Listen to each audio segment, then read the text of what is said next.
चलिए आप लोग बताइए, कल जो पढ़ा थे याद है ना? चलिए बताइए कि मगध का सबसे प्राचीन वंश का संस्थापक कौन था? बृहदत्त था। बृहदत्त किस वंश का था? बृहदत्त। ठीक है, उसने अपनी राजधानी कहाँ बनाई थी?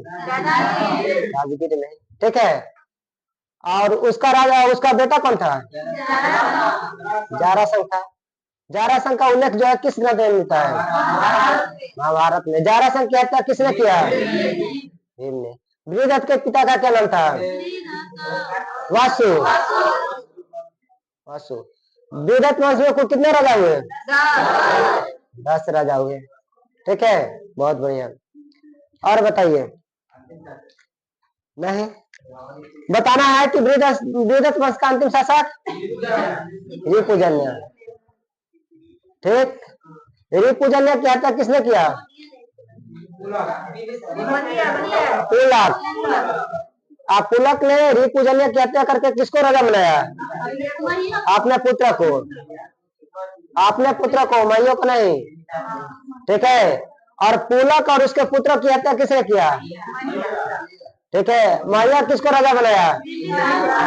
बिंबिसार कौन था? मैया का पुत्र था। ठीक है, बिंबिसार किस वंश का था? हर्यक वंश का था। तो हम लोग यहाँ से हर्यक वंश से शुरू करेंगे। देखिए, जो हर्यक वंश है, ठीक है, इसका लोग टोटल अगर टाइम कहा जाए तो कितना से है? तो 545 बीसी। बीसी, बीसी मतलब समझ रहे हैं आप लोग? 412 बीसी के बीच है ना? अभी लिखना नहीं है, हम एक एक करके लिखवाएंगे। ये टोटल हर्यक वंश का शासनकाल है। हर्यक वंश में जितने राजा हुए, ठीक है, टोटल 545 से लगभग, ठीक है, 412 ईसा पूर्व के बीच थे। तो इसका सबसे पहला जो शासक था हर्यक वंश का, तो कौन था? बिंबिसार। हर्यक वंश की स्थापना किसने किया था? बिंबिसार ने। जब पहला शासक होगा तो स्थापना वही किया होगा, है ना? और बिंबिसार ने अपनी राजधानी कहाँ बनाई? राजगीर में। ठीक है, राजगीर में ही बिंबिसार ने अपनी राजधानी क्यों बनाई? हाँ, क्योंकि राजगीर जो है चारों ओर से पहाड़ियों से घिरा हुआ है ना? कितने पहाड़ियों से घिरा हुआ है? 5। कौन कौन सा पहाड़ी है? आपको बता देते हैं, रत्नागिरी है, उदयगिरी है, विपुलगिरी है। ठीक है, इसके अलावा और बता रहे हैं कि कौन कौन है? सोनगिरी है, व्यवहारगिरी है। कौन कौन बताए? रत्नागिरी, उदयगिरी, विपुलगिरी, सोनगिरी और अंत में बताए व्यवहारगिरी। इन्हीं पहाड़ियों से घिरा होने के कारण क्या है? सुरक्षित स्थान है ना? मतलब कि ये डर था, जब अजातशत्रु आया तो उसको ये डर था कि कहीं बाहरी दूसरा राजा उस पर आक्रमण न कर दे, क्योंकि अवंती के राजा उसको क्या कर रहा था? बार बार धमकी दे रहे थे। तो इसके चलते आगे आपको कल बताए थे कि अजातशत्रु ने उसको किलेबंदी भी कराया था, राजगीर को। चलिए शुरुआत करते हैं इसे। हर्यक वंश के संस्थापक कौन था? लिख देते हैं, संस्थापक। संस्थापक कौन था? बिंबिसार। ठीक है, उपनाम क्या था इसका? उपनाम, उपनाम इसका, उसको क्या कहते हैं? श्रेणिया, श्रेणिया, श्रेणिया या श्रेणी कहते हैं। श्रेणी, जानते हैं क्यों? क्योंकि हमारे प्राचीन इतिहास में ये पहला राजा था जिसने अस्थाई सेना रखा था। तो अस्थाई सेना रखने के कारण इसे क्या कहा गया? श्रेणिया कहा गया या श्रेणिया कहा गया। ओके, तो इसका संस्थापक कौन था? बिंबिसार था। उपनाम क्या था? एक महावंश है, महावंश के अनुसार ये कहा गया कि बिंबिसार जो है राजा जो बना था 15 वर्ष की उम्र में। उस समय के जितने भी प्राचीन काल में देखे होंगे तो मैक्सिमम राजा कम ही उम्र में बनते थे, है ना? तो ये कहा गया है कि ये जो बिंबिसार राजा बना था कितने वर्ष की उम्र में? तो लिख देते हैं महावंश। आखिर इसका उल्लेख कहाँ मिलता है? तो एक बौद्ध ग्रंथ है महावंश। महावंश दीपवंश का नाम बताया ना? तो महावंश के अनुसार जो है महावंश के अनुसार बिंबिसार 15 वर्ष की उम्र में 15 वर्ष की उम्र में राजा बना था। ओके, ये किसका पुत्र था? हाँ। पिता इनके कौन थे? महीय थे। पिता कौन थे? महीय थे। ओके, आगे देखिए। तो ये तो बता दिए कि इन्हें श्रेणियां क्यों कहते हैं। ये जो बिंबिसार है, जो अपना साम्राज्य विस्तार के लिए इन्होंने कौन सा नीति अपनाया? तो ये कूटनीति में, ये वैवाहिक संबंध के माध्यम से ये क्या किया? अपने साम्राज्य को विस्तार किया। और किसके साथ विवाह किया था? तो सबसे पहला जो शादी किया था वो किसके साथ किया था? कौशल, प्रसेनजित की कौन थी? एक, हाँ, तो प्रसेनजित की एक बहन थी जिसका नाम था कौशला देवी। तो यानी प्रसेनजित कहाँ का शासक था? कौशल प्रदेश का शासक थे प्रसेनजित। उनकी कौन थी? तो उनकी बहन थी कौशला देवी। तो कौशला के साथ विवाह किया। दूसरा किसके साथ विवाह किया? नहीं, दूसरा विवाह किसके साथ किया था? वो तो तीसरा में किया था। दूसरा में किसका? तो एक लिच्छवी के शासक थे चेटक। ठीक है, तो उन चेटक के पुत्री चेलना से भी शादी किया था। आज चेटक कौन थे? ये सबको मालूम है। बज्जी संघ के क्या थे? हेड थे। बज्जी संघ में एक कुल था लिच्छवी का नाम सुना है ना? तो लिच्छवी कुल के जो हेड थे, जिनका नाम था चेटक, उनके पुत्री से शादी किए थे, है ना? उनका क्या नाम था? चेलना। और तीसरा, हाँ, भाद्रदेश, जो आधुनिक पंजाब पड़ता है, उस समय उसका नाम भद्रदेश था। तो भद्रदेश की राजकुमारी क्षेमा से शादी किए थे। तो अगर आपसे पूछा जाएगा कि बिंबिसार ने अपना जो है साम्राज्य का विस्तार किस माध्यम से किया था, तो आपको बताना है कि वैवाहिक, ठीक है, संबंध बना करके। तो यानी ये शादी किससे किया था? शादी किससे हुआ था? तो कोसला, महाकोसला भी, ठीक है, कहीं कहीं मिलता है। तो याद रखना है कि कोसला देवी।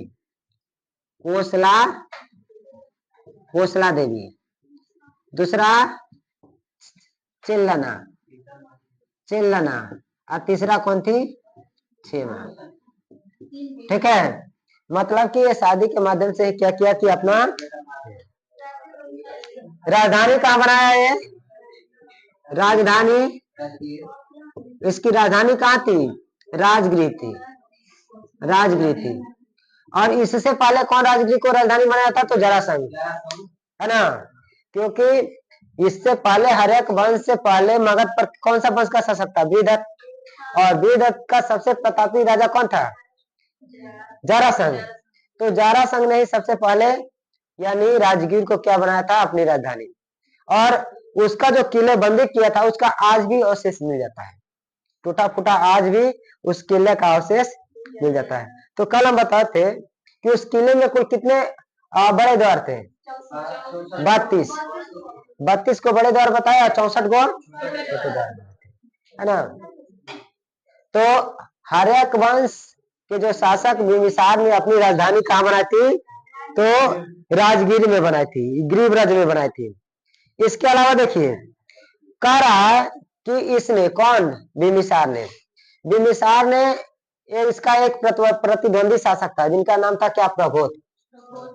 उज्जैनी का नाम सुना है? उज्जैन, ठीक है, उस समय वो अवंती साम्राज्य कहलाता था, अवंती महाजनपद। तो अवंती महाजनपद के जो शासक थे क्या था? प्रघोत। तो प्रघोत के साथ ही युद्ध किए, लेकिन आगे चलकर क्या हो गई? इनकी मित्रता हो गई थी। किनकी मित्रता? बिंबिसार की मित्रता हो गई थी। तो यानी इनके जो मित्र थे कौन थे? इनके उज्जैन के, हाँ, यानी उज्जैनी, या कहेंगे कि अवंती के शासक यानी प्रघोत। यानी बिंबिसार ने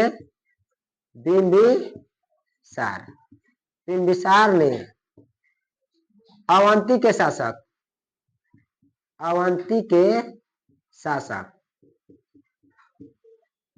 प्रघोत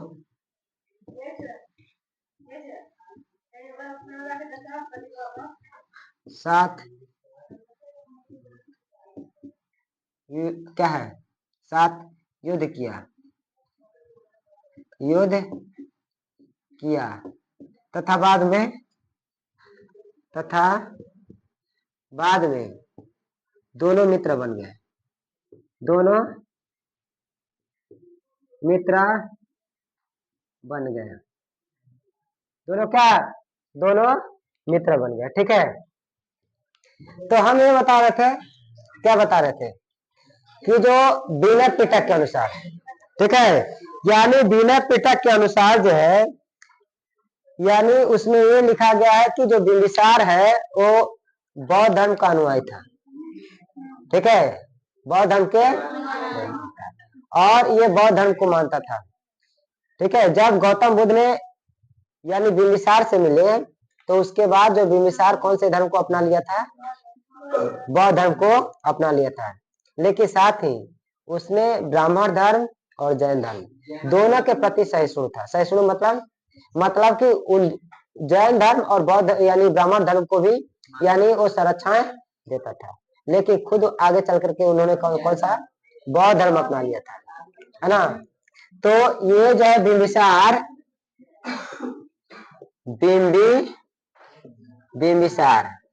बिंबिसार कौन से धर्म का अनुयायी था, बौद्ध धर्म, बौद्ध धर्म का अनुयायी था, अनुयायी था।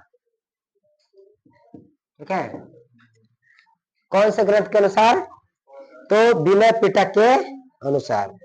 ओके, और देखिए कह रहा कि जब अवंती के राजा प्रघोत एक बार बीमार हुए तो उनकी सेवा में किनको भेजे थे, जीवक को भेजे थे, क्योंकि जीवक क्या था, उनका राजगृह था।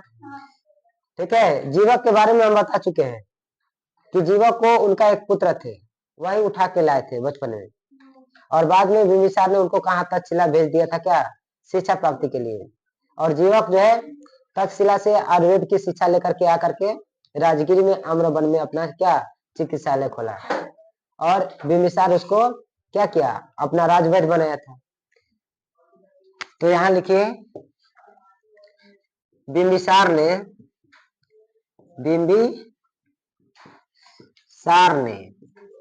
ठीक है, बिंबिसार ने जीवक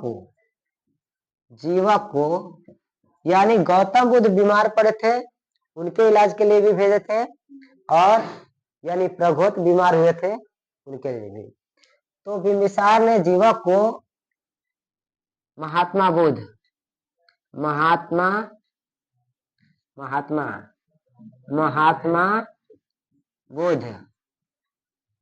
एवं अवंती के शासक, अवंती के शासक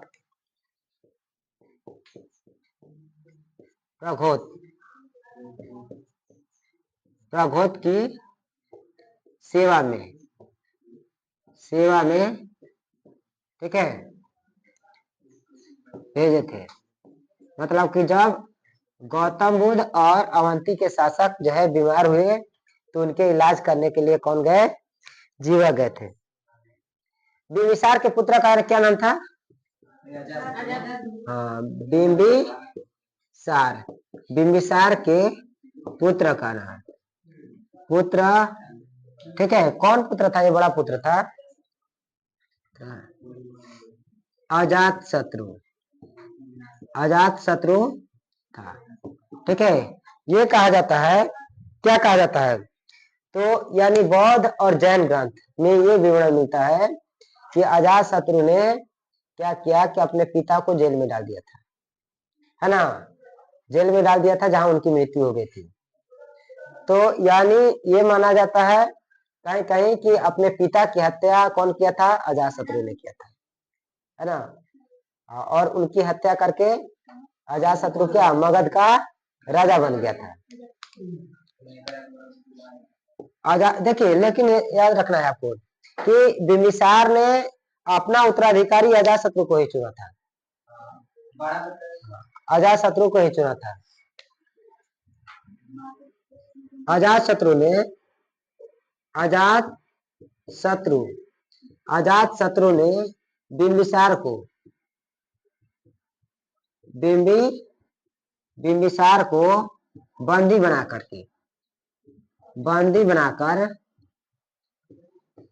बनाकर कारागार में डाल दिया।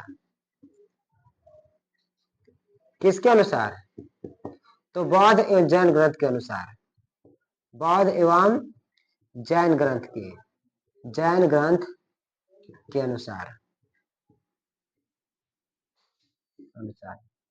यानी जिसको बंदी कौन बनाया था? उसका पुत्र अजात शत्रु ने बनाया था।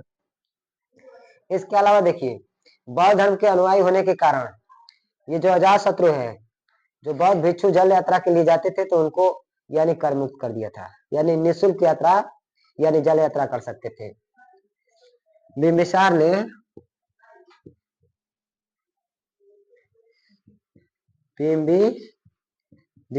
ने बौद्ध भिक्षुओं के लिए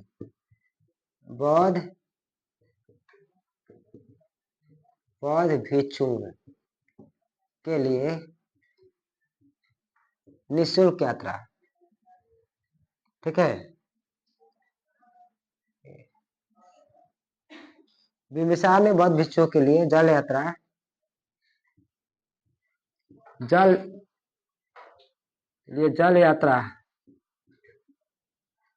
को निःशुल्क कर दिया था।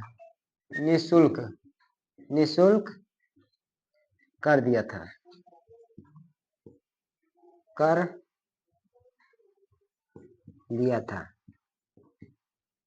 निःशुल्क कर दिया था कि मतलब कि जो भी बौद्ध भिक्षुक है वो जल यात्रा करेंगे तो उनको कोई शुल्क देना नहीं पड़ेगा। ओके, देख लीजिए इसको। हाँ, एक चीज और इसमें लिखवाना हमको बाकी रह गया है। कौन सा? कि जो राजगीर है कितनी पहाड़ियों से गिरा है? कल लिखवाए थे हम, कल लिखवा दिया ना। कौन कौन पहाड़ी से? नाम नहीं लिखवाए हैं, लिख लीजिए। राजगीर, ठीक है, नाम लिख देते हैं। रत्नगिरी, उदयगिरी, ठीक है, विपुलगिरी,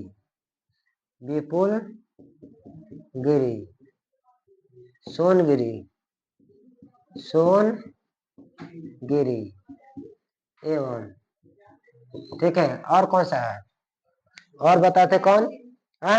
व्यवहार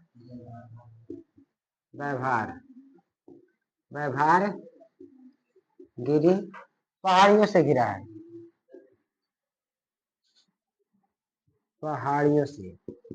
व्यवहार गिरी पहाड़ियों से गिरा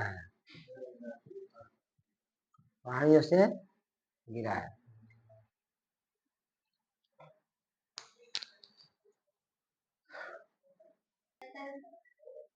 तो हर्यक वंश को हम लोग पितृहंता वंश के भी नाम से जानते हैं। आखिर पितृहंता वंश क्यों कहते हैं इसको? क्योंकि बिंबिसार की हत्या किसने किया था? अजातशत्रु। और अजातशत्रु की हत्या किसने किया? इसी कारण उसे पितृहंता वंश के नाम से जानते हैं। हर्यक वंश को ठीक है, पितृहंता वंश, यहाँ पर ऐसे लिख देते हैं। पितृहंता वंश के नाम से जानते हैं, नाम से जाना जाता है,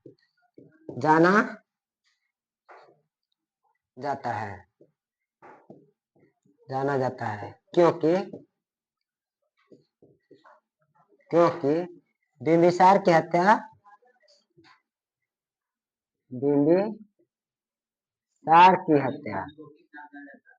पितृहंता वंश हत्या उसके पुत्र उसके पुत्र अजातशत्रु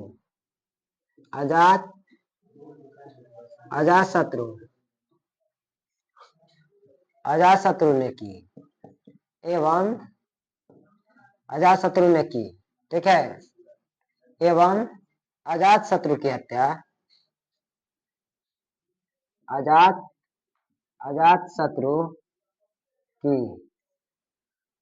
अजातशत्रु की हत्या उसके पुत्र उदयन का अन्य नाम उदय भद्र भी है, ठीक है। हाँ, उदयन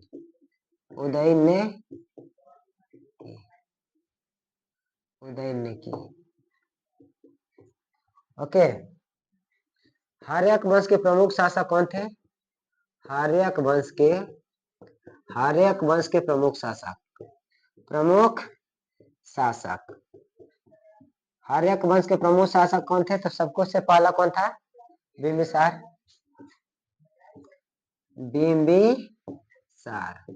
दूसरा में अजातशत्रु, उसके बाद उदयन या उदय भद्र, ठीक है, उदय भद्र लिख देते हैं, उदय भद्र, ठीक है। उदय भद्र को उदयन के नाम से हम लोग जानते हैं। इसके अलावा अनिरुद्ध, ये अनिरुद्ध भी जो थे हार्यक वंश के शासक थे, ठीक है, हंसिए मत। इसके अलावा कौन थे? मुंड, ठीक है, मुंड। और अंत में कौन थे? अंत में हार्यक वंश का शासक कौन था? नागदशक, ठीक है, नागदशक। तो यानी ये हार्यक वंश के, ये तो बाकी आप लोग को याद है, बिंबिसार, अजातशत्रु, उदय भद्र यानी उदयन और नागदशक, ये तो याद ही है। बाकी ये दो याद कर लीजिएगा, अनिरुद्ध और मुंड भी क्या थे? हार्यक वंश के शासक थे। ओके, शांत रहिए इधर। हाँ, इसके समकालीन कौन शासक थे? हाँ, बिंबिसार के समकालीन शासक, समकालीन शासक कौन थे? तो जिनके साथ वैवाहिक संबंध बनाया था, प्रसेनजीत का नाम सुने थे? हाँ, कौन थे? प्रसेनजीत और प्रघोत। प्रसेनजीत कहाँ के शासक थे? अवंती के शासक, ठीक है, जो मालवा प्रदेश में पड़ता है। अवंती जो उज्जैन का नाम सुने होंगे, वही वाला इलाका में, ठीक है। और प्रसेनजीत कहाँ से? तो प्रसेनजीत आपको बताए थे कि मगध के जस्ट पश्चिम वाला इलाका, ये कोसल प्रदेश कहलाता था। क्या कहलाता था? कोसल, यानी उत्तरी बिहार देख रहे हैं, उत्तरी बिहार में, तो उत्तरी बिहार में इधर जाएंगे तो क्या कहलाता था? कोसल प्रदेश। अब बाकी उसके बाद जस्ट नीचे दक्षिण में आएंगे तो कौन था? काशी का नाम सुने थे? काशी वाला, ठीक है। और काशी से उधर जाते पश्चिम तो कौन पड़ता था? अवंती पड़ता था। हो गया? हाँ, तो ये जो है हार्यक वंश से संबंधित आपको टॉपिक था। तो चलिए फिर से, हाँ, हार्यक वंश। तो हार्यक वंश के संस्थापक बिंबिसार लगभग कब गद्दी पर बैठा? 15 वर्ष की उम्र में, 545, कहीं कहीं 544 ईसा पूर्व भी देता है, ठीक है। वो कौन से धर्म के अनुयायी थे? बौद्ध धर्म के, ठीक है। उनके पुत्र का नाम? बिंबिसार को और किस उपनाम से जानते हैं? सेरिया क्यों कहते हैं? अस्थायी सेना रखने के कारण, क्योंकि यानी प्राचीन भारत के इतिहास में पहला शासक थे जिन्होंने अस्थायी सेना, बाकी लोग अक्सर रखते थे तो अस्थायी सेना रखते थे। जब युद्ध का जरूरत होता था तो उन्होंने सेना का गठन किया, युद्ध समाप्ति के बाद सेना को भंग कर दिया। क्योंकि अस्थायी सेना रखने के मतलब यह है कि उनको वेतन भी देना पड़ेगा परमानेंट, है ना। वो युद्ध लड़े या चाहे न लड़े, तो खर्चा बढ़ जाता है। तो अक्सर उसमें क्या होता था कि लोग अस्थायी सेना रखते थे, मतलब युद्ध के समय सेना को इकट्ठा किया जाता था, अब बाकी जो है सेना को भेज दिया जाता था अपने, हाँ अपने अपने घर जो है खेती वेती जो भी अपना काम करते थे। क्या थी नहीं, अस्थायी सेना नहीं रखते थे, अस्थायी सबसे क्या बुला लिया जाता था, ठीक है, उनको बुला लिया जाता था। तो इसके बाद जो है हर एक वंश में दूसरा शासक कौन पढ़ेंगे हम लोग, अजातशत्रु, ठीक है, अजातशत्रु चले हैं।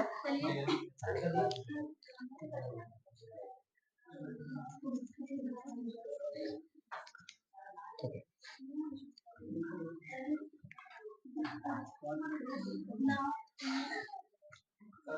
देखिए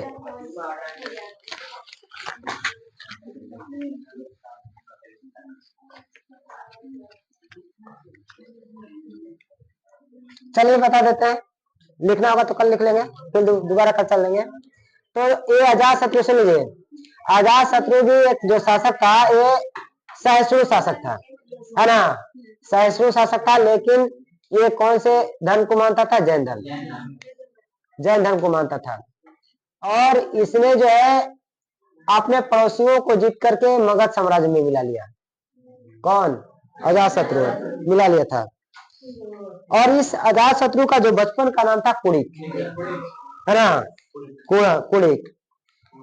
देखिए ये जो अपने पड़ोसी राजा थे, कौन, प्रसेनजीत, हाँ तो प्रसेनजीत को भी पराजित किया था। फिर जब दूसरा युद्ध प्रसेनजीत के बाद उसके साथ हुआ, तो दूसरे युद्ध में प्रसेनजीत ने क्या किया कि इनके साथ जो वैवाहिक संबंध के माध्यम से रिश्ता मतलब सुधार लिया। एक प्रसेनजीत की पुत्री थी जिनका नाम था वज्रा, तो प्रसेनजीत ने क्या किया कि दूसरे युद्ध के बाद उस वज्रा की शादी किससे कर दिया, अजातशत्रु से कर दिया। ओके,